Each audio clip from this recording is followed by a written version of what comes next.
Every 12th of August is gazetted internationally as a day for celebrating the young people.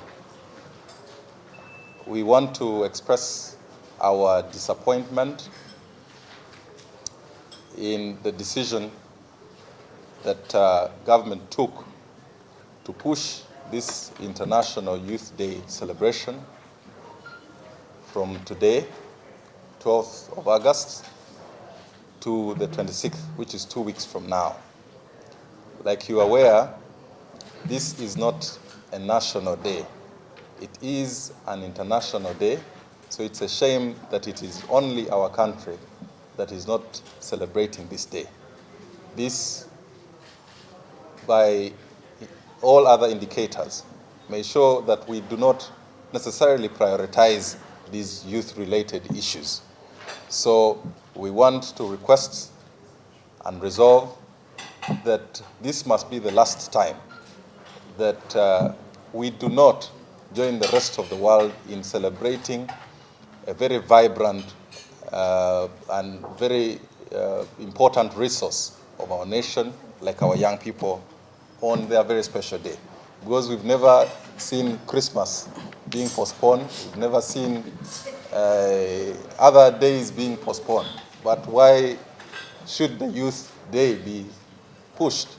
So it is a shame, and we condemn, and this must certainly be the last time. And we want government to not necessarily apologize verbatim, but to apologize by committing to handling youth matters as soon as immediately.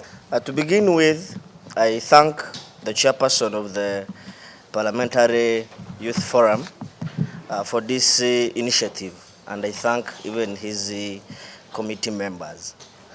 On a sad note, as the youth of the country, we are really not happy for what the government did to postpone our day. If this was Tarehe Sita celebration, they would have not postponed. If this was Heroes Day celebration, they would have not postponed. Funds would be made available. But when it comes to youth issues, funds are not available. To us, as youth, we receive a message that maybe we don't matter in the eyes of the government. Maybe we are not important. Maybe the government doesn't need the youth. This is really not good.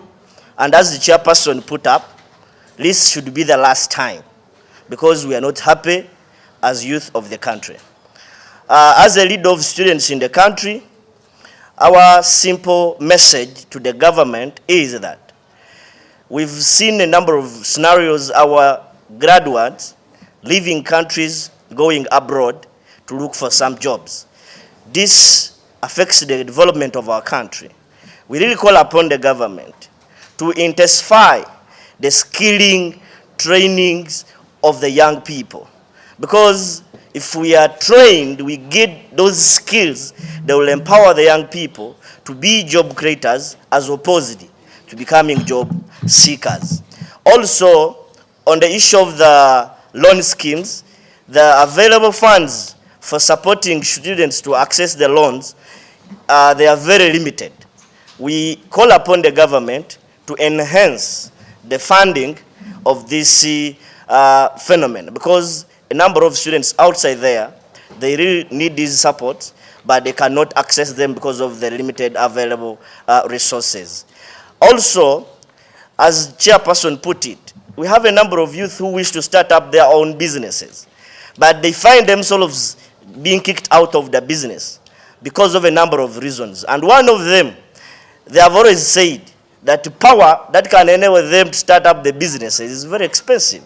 A 1 unit of power, it cannot enable the youth to sustain their businesses. So we call upon the government to revise the taxes on power. On the internet issue still, we believe our generation is more into IT.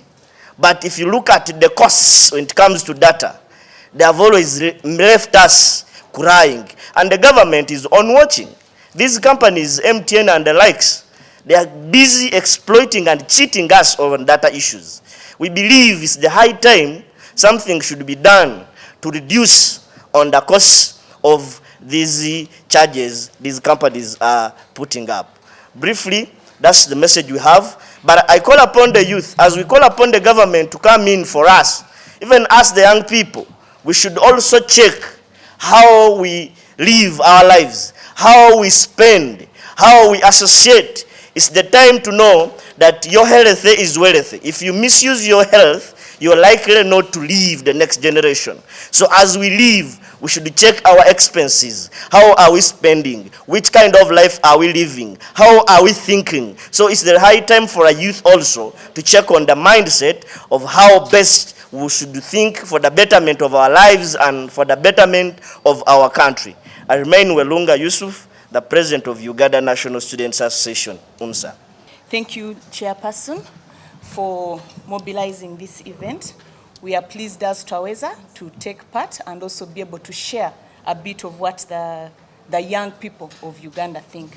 I will be very brief. I know you all have a copy of this, so I won't, yes, you all have a copy, so I won't delve too much into it, but I'll just mention what the highlight is from this study.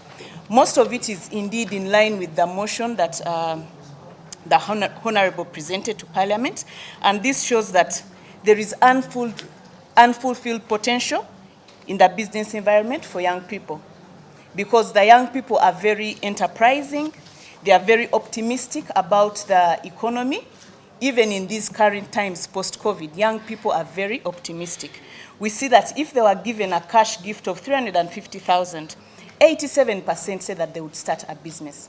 Now, isn't that really a clear sign that young people are quite enterprising and optimistic? Then, thirdly, the key challenge that young people are facing in Uganda, especially in starting a business or running a business, is the issue of capital. They lack access to capital. Fourth, the young people express a high confidence in their financial management skills. Here you can look at Insight 4 in that brief that you have shared with you, where we see that 79% say that I have the ability to manage financial records. Then we also see that 76% say that they are saving and keeping money aside, and this they do on a regular basis. So they are actually able to save. They have that saving culture, which points us back to the issue that the previous speaker mentioned, plus also the chairperson, Honorable, that the young people are actually underemployed. They have the jobs, but how much are they actually able to save? Because we see a number of them saying that my money is too little for me to actually save. That is 45% that say that they are actually underemployed.